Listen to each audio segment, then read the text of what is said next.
Okay, so in part 2 of simplifying algebraic fractions, we're not changing any of the rules involved with algebraic fractions or fractions in general. We're simply going to incorporate some more complex factorisation as part of the process. So once again, fractions can be simplified by dividing both the numerator and the denominator by any common factors. And in the case of algebraic fractions, we need to factorise in order to identify those common factors.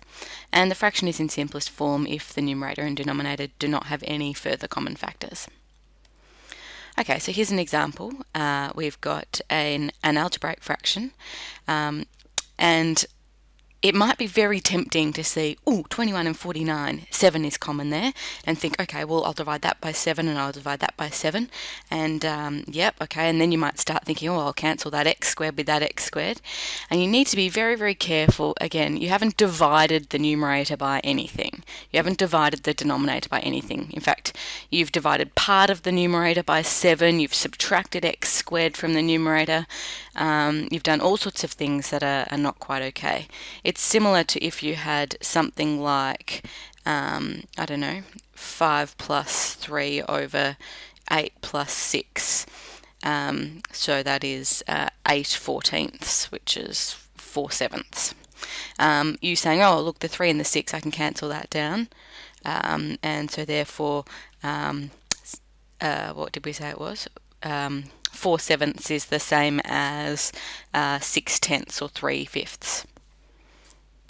You haven't divided the entire numerator by the same thing. You've cancelled only half of the numerator. Alright, so let's get rid of all that illegal cancelling. And the first thing we always must do is factorise. That's how we're going to be able to identify whether or not we have common factors. So the numerator here is a simple quadratic trinomial. So we simply should be able to write down the factorisation straight away. Don't go into harder factorisation if it's not required. We're simply looking for two factors of negative 21 that add to give positive 4.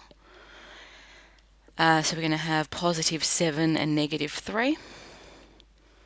And the denominator is the difference of two squares. That's x squared minus 7 squared.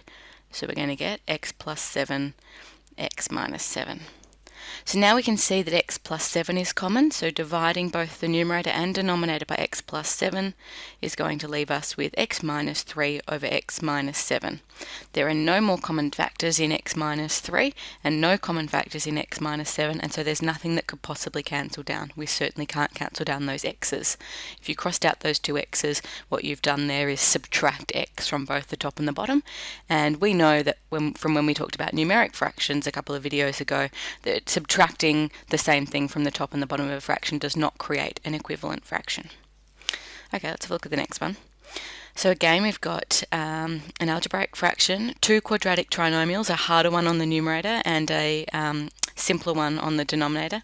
Given that, depending on the technique you use, and people use different techniques, but given that the technique that I use for factorising a harder quadratic takes a few steps, I'm just going to do that off to the side. So we're going to have 2x squared minus 9x minus 5. So we multiply the coefficient of x squared by negative 5, which gives us negative 10. And we're looking for factors of negative 10 that add up to negative 9. And they're going to be negative 10 and positive 1. So I'm going to rewrite minus 9x squared. So it is minus 10x plus 1x. I've still got my 2x squared here, and I've still got my minus 5 over here. You could have put those minus 10x and plus x in around the other way. You'd get a slightly different next line, but your final answer would be the same.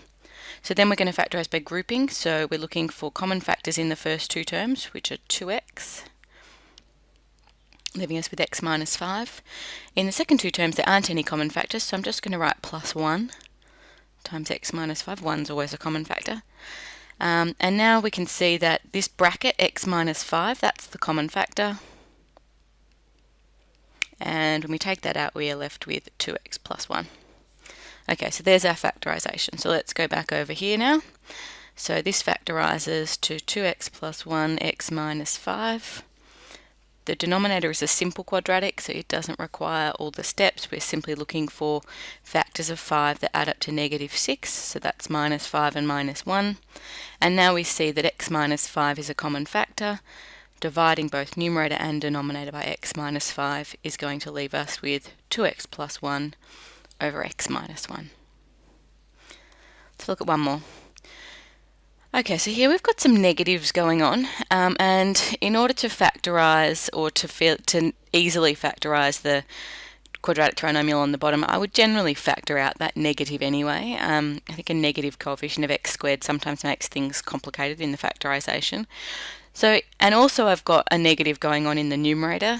I've got 2 minus x rather than x minus 2. So what I might do first of all here is multiply both the top and the bottom of the fraction by negative 1. So if we multiply all of that by negative 1 and all of that by negative 1, this is going to be the same thing as x minus 2 over 3x squared minus x minus 10. And now I'm just not dealing with those negative coefficients as much. Okay, so we're looking to factorise top and bottom. The numerator is already, there aren't any common factors there, so we've just got that one factor of x minus 2. The denominators are harder quadratic, so again I'm going to do that off to the side. 3x squared minus x minus 10, just so I've got a bit more space. 3 times negative 10 is negative 30. Factors of negative 30 that add up to negative x. That's going to be negative 6x and plus 5x. Factorise by grouping. Common factors in the first two terms are 3x, which leaves me with x minus 2. Common factors in the second two terms, 5, which again leaves me with x minus 2. So we're on the right track. We've got x minus 2 times 3x plus 5. Alright, so back over here now. We have x minus 2 over x minus 2 times 3x plus 5. Okay, so our x minus, we're going to divide the top and the bottom by x minus 2. Now, be careful, when you cancel down, remember what you're doing is dividing. So when we divide x minus 2 by x minus 2, we don't get left with 0, we get left with 1. So there's not nothing on the numerator, there's just 1 on the numerator.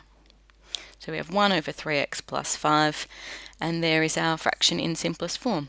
So again, in summary, we can simplify by dividing both the numerator and denominator by common factors. In order to identify those common factors, we must first factorise, and then we're in simplest form if we've cancelled down all of those common factors and there aren't any more.